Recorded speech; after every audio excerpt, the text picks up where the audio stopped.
बोल जयकारा बोल मेरे श्री गुरु महाराज की जय। सतगुरु प्रेमियों, आप हर रोज न जाने कितने कर्म करते हैं, क्या क्या कार्य करते हैं, सिर्फ और सिर्फ इस पेट की आग को बुझाने के लिए। हम दिन रात दुनिया के इन कामों में इस प्रकार लगे हुए हैं, हम ऐसा सोचते हैं कि हमें कभी यहाँ से जाना ही नहीं। यह ख्याल नहीं उठता कि हम जो कर रहे हैं सही कर रहे हैं या गलत कर रहे हैं, इसका परिणाम क्या होने वाला है। हम उस मौत जैसी कड़वी सच्चाई को भूलकर बैठ गए हैं, दिन रात अपने घर बनाने में लगे हुए हैं, अपने कारोबार को आगे बढ़ाने में लगे हुए हैं, अपने बच्चों के पालन पोषण में इतने व्यस्त हैं कि हमें उस कड़वी सच्चाई का कोई ख्याल ही नहीं है। किसी को इसकी फिक्र नहीं कि हमें कब मौत आ जाए, कब जाना पड़े और उसके लिए हम क्या करें। उस कमाई को हम बटोर ले, कैसे वो कमाई करें। वह रूहानी कमाई तभी हो सकेगी जब हम इस दुनिया के धंधों से जो हम उलझे हुए हैं इनसे बाहर निकल सकें, किंतु उसका किसी को ख्याल ही नहीं है।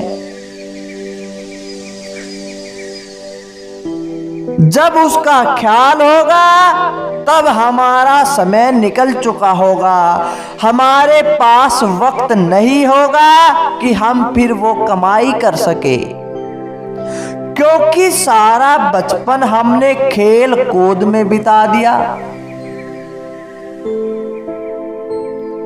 सारी जवानी हमें पता ही नहीं चला कि हमें करना क्या है। जवानी के होश में हम सब कुछ भूल चुके थे।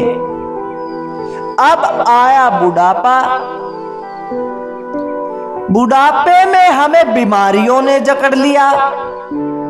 फिर नाम की कमाई करते तो कब करते, मौत की तैयारी करते तो कब करते। हम पूरी जिंदगी यही महल अटारी बनाते फिरे चले गए।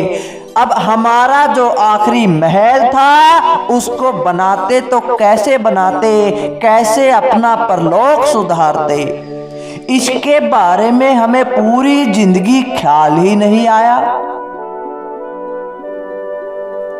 संत कहते हैं अब पछताए क्या होत है, जब चिड़िया चुग गई खेत, फिर हमारे रोने से भला क्या फायदा। क्योंकि पूरी जिंदगी हमने उसका ख्याल पैदा नहीं किया, हमने भजन नहीं किया, हमने वो कमाई नहीं की। अब अंत समय आ गया, हमारे जाने का वक्त आ गया, हमारे पास कोई सामान नहीं है, ऊपर जाने वाली वो टिकट नहीं है जिससे हम उस परमात्मा से मिल सके। ऐसे हम नहीं कि हम ही ऐसे पैदा हुए हैं। सदियों से राजा महाराजा भी ऐसे चलते चले गए, पूरी जिंदगी महल, पूरी जिंदगी उन्होंने अनेक राज्य बनवाए, अनेक लड़ाइयां जीती, लेकिन वो जिंदगी की लड़ाई थी जो जीतनी थी, जो मन की लड़ाई थी वो जीतनी थी, वो जीत नहीं पाए। बार बार 84 के आवागमन में फंसे रहे और इसी तरह काल जाल में जकड़े गए। बड़ी बड़ी मीनारें बनवा गए, बड़े बड़े महल बनवा गए, बहुत लंबे चौड़े इतिहास बना गए, लेकिन खुद इतिहास के पन्नों में वो दफन हो गए।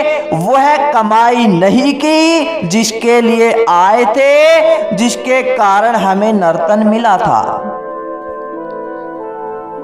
यह रीत सदियों से चली आ रही है। हाँ, किसी को अगर पूर्ण सतगुरु मिल गया, पूर्ण सतगुरु की शरण मिल गई, उसने अपना जीवन सफल कर लिया, क्योंकि उसे वो मार्ग मिल गया, परमात्मा के मिलने की राह मिल गई।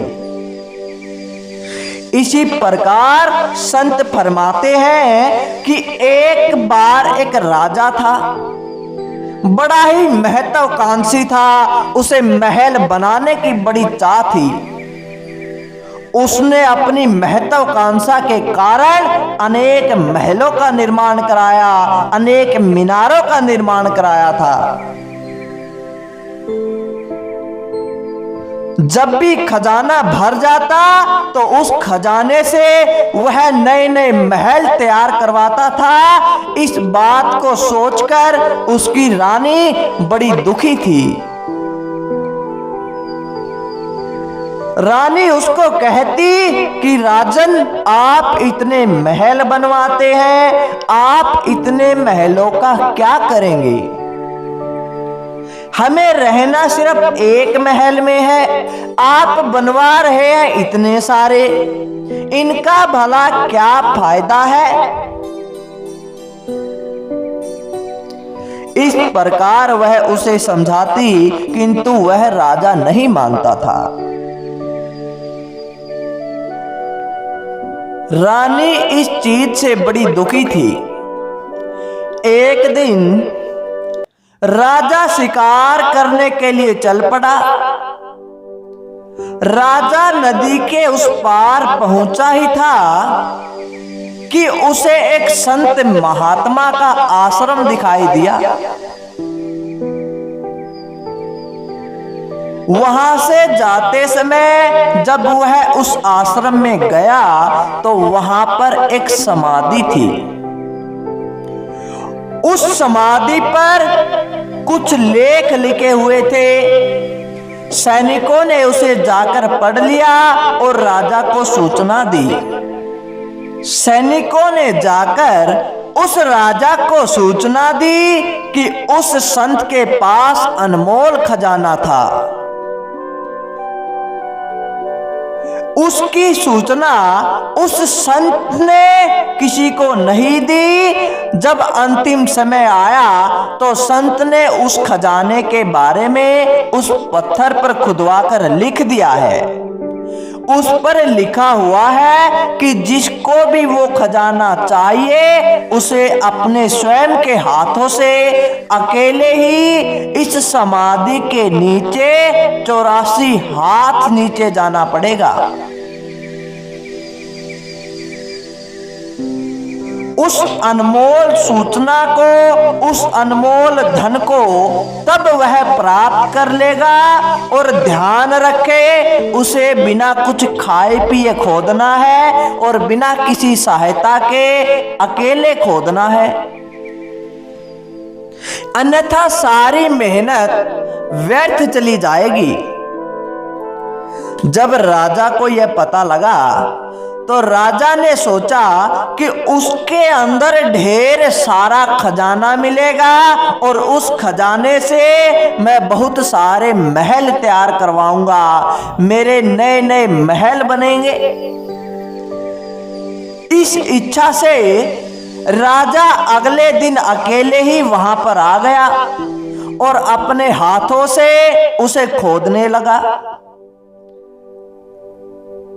खोदते खोदते उसे पूरा दिन लग गया। बड़ी मेहनत के बाद उसे वो शिलालेख मिला, वो पत्थर मिला, वो खजाना मिला। जब उस पत्थर को उसने पढ़ा तो उसके होश उड़ गए, सारी की सारी अकल ठिकाने आ गई। उस पर लिखा था कि हे राहगीर, संसार के सबसे भूखे प्राणी शायद तुम ही हो, और आज मुझे तुम्हारी इस दशा पर बड़ी हंसी आ रही है कि तुम कितने भी महल बना लो, तुम्हारा अंतिम महल यही है। तुम्हें भी एक दिन इसी मिट्टी में मिलना है। सावधान हो जाओ, जब तक तुम मिट्टी के ऊपर हो तब तक आगे की यात्रा के लिए कुछ कमाई कर लेना, क्योंकि जब मिट्टी तुम्हारे ऊपर आएगी तो फिर तुम कुछ भी नहीं कर पाओगे। यदि तुमने आगे के लिए कुछ कमाई कर ली तो अच्छी तरह से ध्यान रखना कि जैसे ये 84 हाथ का कुआं तुमने अकेले खोदा है, वैसे ही 84 लाख योनियों को भोगने से बच जाओगे, उन्हें खोदने से बच जाओगे। अगर तुमने कमाई नहीं की तो जैसे अकेले कुआं खोदा है तो वैसे ही 84 लाख योनियां भी तुम्हें अकेले में ही भटकनी पड़ेंगी।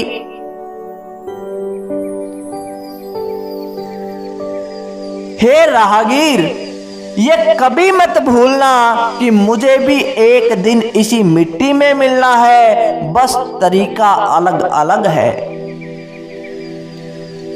फिर राजा जैसे तैसे करके उस कुएं से बाहर आ गया, अपने राजमहल गया, तो उन शब्दों ने, उस पत्थर ने उसे झकझोर के रख दिया, सारे महल जनता को दे दिए और अपने अंतिम घर की तैयारी में जुट गया। परलोक को सिधारने में, परलोक जाने के लिए अपनी कमाई करने लगा, अपनी मौत की तैयारी करने लगा। सतगुरु प्रेमियों, हमें एक बात हमेशा याद रखनी है कि इस मिट्टी ने जब रावण जैसे सत्ताधारियों को नहीं बख्शा तो फिर हमारी तो औकात ही क्या है। संत कबीर साहब फरमाते हैं कि माटी कहे कुम्हार से, तू क्या रोंदे मोहे, एक दिन ऐसा आएगा मैं रोंदूगी तोहे। कुम्हार मिट्टी के बर्तन बनाता है, मिट्टी को न जाने किस प्रकार रोंद रोंद से अलग अलग उसकी शक्ल बनाता है, फिर उसे अग्नि के हवाले करता है। लेकिन मिट्टी कहती है कि तू मेरी शक्ल क्या बिगाड़ेगा, तू मुझे क्या रोंदेगा, एक दिन ऐसा आएगा कि तू मेरे अंदर मिल जाएगा, फिर मैं तुझे तेरी औकात बताऊंगी कि तू क्या है। तो प्रेमियों, जब हमारी औकात सिर्फ एक मिट्टी की धूल के बराबर है तो फिर हमारे अंदर घमंड कैसा, अहंकार किस बात का। किंतु फिर भी हम जीव इस बात को भूले हुए हैं, हम सोचते हैं कि हमसे बड़ा कोई नहीं। हमें नाम की कमाई करनी है, उस परमात्मा से मिलना है, हमें वो उद्देश्य प्राप्त करना है जिसके लिए हमें यह मनुष्य जन्म मिला है।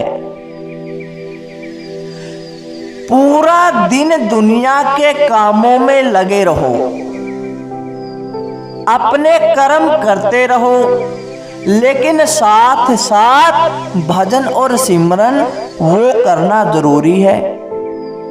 संत कहते हैं पूरा दिन कमाई करो, शाम को अपने बाल बच्चों के साथ बिताओ,